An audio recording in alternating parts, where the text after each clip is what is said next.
Hello chess friends, this is FIDE Master Valeri Lilov and welcome with the following lecture for geekswithchess.com. Today I'd like to talk about how to master the endgame, and this is basically the final stage of the game that most people really want to master. The endgame is a mystery for many people because usually they don't know when the endgame comes, they don't know how it comes, and they don't know how to play it, And the problem is because the end game usually doesn't involve that many concrete things and ideas. The whole problem comes because of that, because it doesn't involve that many concrete things and ideas as practically many other stages of the game. Like for example, the opening and the middle game can exist. In the opening we have the concrete idea where and how to develop our pieces. In the middle game we have a more concrete idea of where to plan or how to attack and stuff like that. In the end game though, we have no idea how to do any of this. In the end game we have our pieces, we have a little amount of pieces, we have a lot of space, a lot of space for a little amount of pieces. So where to play, how to plan, and how do the great masters of the end game manage to play those type of positions successfully is a mystery for many chess players from a different level. Now, what I'm going to try is to unravel this mystery and give you some interesting ideas which can help you to improve your knowledge in the endgame and your performance anytime when an endgame position occurs in some of your games. First of all, let's clarify what is an endgame. An endgame position is basically a position which is not the end of the game, and the end of the game is usually what people call ending. So endgame is a stage of the game which often happens and occurs when the queens are off the board. When the queens get exchanged, we have an endgame. One of the most important things that helps in the endgame is the gradual and systematic planning that we can involve. Usually, for difference than the middle games or the openings, we don't need to play that much intensively in the end games, but we can more play on improvement, concrete plan, which will involve a more like improving of our pawn structure, the activity of the pieces, the reliability of the coordinated and connected, strong and important piece like the king and the rook. I would say that there are three elements that help certain player to become successful in an end game. Apart from planning, we say that these three elements are activity of the pieces. This means where the piece will be placed and what kind of a role they will have from there. The second is the pawn structure and material, because if anyone has a better pawn structure in an endgame or extra material, eventually he will be able to utilize it and take advantage of the endgame position. And the third is pass pawns. The pass pawns are extremely important. Anytime when a player can get a pass pawn in an endgame position, basically, even if that doesn't promote, he's going to catch some of the opponent's most relevant pieces on protection, and that's how he will limit the opponent's activity and possibilities, and he'll become successful in the end. So these are the three most important, most relevant elements that we need to keep in mind. Number one, activity of the pieces, where they will be placed, what kind of prospects they will have, and so on. The second is the pawn structure and material. Material is of course always before the pawn structure, but if the pawn structure, then the material is equal, then we look at the pawn's formation. And the third is a passed pawn. So always when you're evaluating an endgame and you're thinking about your plan, consider these three things, which are very important. Now, when we're looking at this position that was played between two Spanish masters in the beginning of 20th century, Ortueta and Sanz, basically what we find is that black has an extra pawn. His c4 pawn is one extra. The activity of the pieces, though, seems kind of equal because white has a superior rook, and then black seems to be having a good perspective rook but a terrible bishop. So I think that if we look in that direction, black seems a little bit passiver.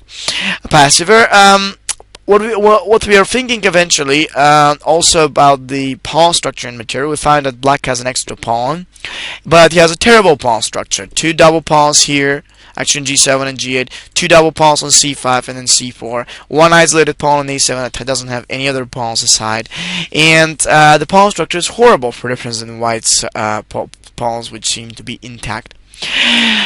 And what is the third thing? The third thing is a pass pawn. Now, nobody seems to have an opportunity for a pass pawn, so we can certainly say that the position remains a little bit complicated. And the extra pawn is compensated by the white's better activity, and eventually the black's terrible pawn structure. So, we put a conclusion as unclear. In many endgames, we can put that conclusion if the position is unclear. In unclear positions, one of the most important things that we have to follow is to outline a plan of actions where we would like to attack or do something against our opponent. And I believe that the only plan that black may have, and he should have in this position, should be connected with his own rook. The rook that may go forward, may create threats, and make some trouble directly in front of white's pawn structure and his pieces. So, I think that any kind of active or advanced move that we can play in an endgame should be used. Now, so black played now rook to d2. It was his turn. He pushed the rook up there. White decided to bring his own knight to protect the b2 threatened pawn by the rook. And he was happy. Anyone would be happy as white in this position. Black cannot make any significant attacks, and it seems like his rook is just like staying there, staring at the pawns, and becoming in some way useless. So what should black do now? It doesn't seem like he can really make any damage in front of white. What has to be his own idea? And here comes another principle. Remember, every time when you get an attacking piece in the endgame, this piece has the potential to become even stronger. So the black rook right now has the potential of becoming one of the most powerful and stronger remaining pieces on his territory. So what does he need to do? He can't use it right now. Probably c3 is a nice idea, but then white will just capture it, takes knight x b6, and then there's nothing obvious looking at. And that's why I'm going to suggest you pause the video lecture right now and think a little bit. What shall be the most important or powerful move candidate with which black can achieve something more real at this point? Did you see it? Even if you didn't, it's okay. The move that black plays right now happens to be one of the most beautiful moves in the chess history. And Tigran Petrosyan himself, one of the strongest chess players in the world, champion in the 1960s, has said that this is the most beautiful chess game that he has ever seen. The move is rook takes b2. Now, not many people will come up with such move, would they? The rook takes b2 seems to eliminate the only preventing pawn of white on b2 that actually stops black's c pawn from coming. And after knight x to b2, the idea is that black wants to advance and make threats. It's unique. Now the pawn wants to advance to b2, capture the knight, and of course it seems like white's rook will be unable to stop it. Of course, you're going to say now, oh, hold on for a second, white is not going to give away his knight. He'll probably push it on an advanced square to make it more active. Yeah, but the pawn also has another prospect. You see, when it comes to c2, c1 will be inevitable. It's going to promote into a queen. And now, white starts troubling himself. How can I stop this pawn? Okay, on the first side, the obvious move looking is knight d3. That's how the knight will be having the chance to blockade the pawn. But on the other hand, we see another thing here. Black is going to discover a check. The knight is attacked. And if the knight comes back to f2 right here, because otherwise, I don't believe that white will be conditioned to stop the two pawns moving with the support of the bishop. You see, they will be promoted very easily. He has to play knight f3, and then what we find is that there is c2, with which, once again, the d3 is controlled, the bishop is spinning the knight, and the pawn will be promoted. Even if white decides to exchange the bishop with his rook, again, c takes to d, and we have a typical position when the rook is completely unable to catch two pawns, which are put above the 6th rank. So rook to b1, pawn to d2, c2 is unstoppable, and then c1. Amazing! Now we find one of the positions in which two pawns basically could become even stronger than the rook and the knight when their activity is increased. With rook takes to b2, black now transforms his better activity, which was not possible for him to create any threats with, to he's transforming it into a pass pawn, which starts advancing, c3. Then white plays, of course, rook takes to b6. Now this is a trickier move. In case black decides to capture, maybe white is still gonna catch the pawn with knight d3. But it doesn't matter because black isn't intending to do that. The move which he plays right here is very powerful. It's c4. Now there are two threats. First of all, c2, and now we see that how the c4 is controlling the way of the knight to go and catch it. And in case the rook comes behind it on c6 in order to get to c4, then the other threat is c takes to b, and now b6 is taken away from the rook. Two double pawns happen to fight against rook and the knight. This is the power of the concrete circumstances.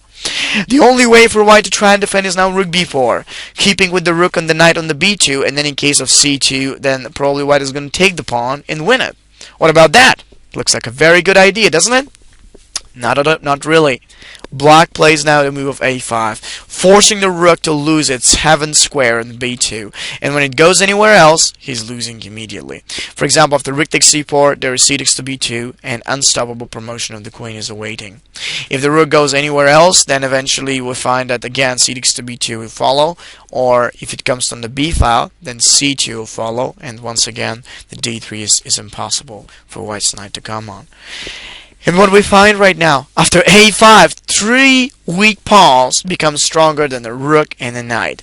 White simply played knight to the a4, and after a takes to b, we have a fantastic position in which we find that neither the white nor the rook were actually in condition to sustain the three disconnected and weak pawns of black.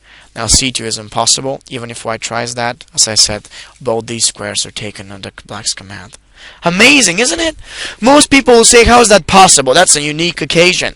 Well, it's not. When you know these little elements and you know that they can actually transform from one to each other. See, so basically the activity can give you a better pawn structure.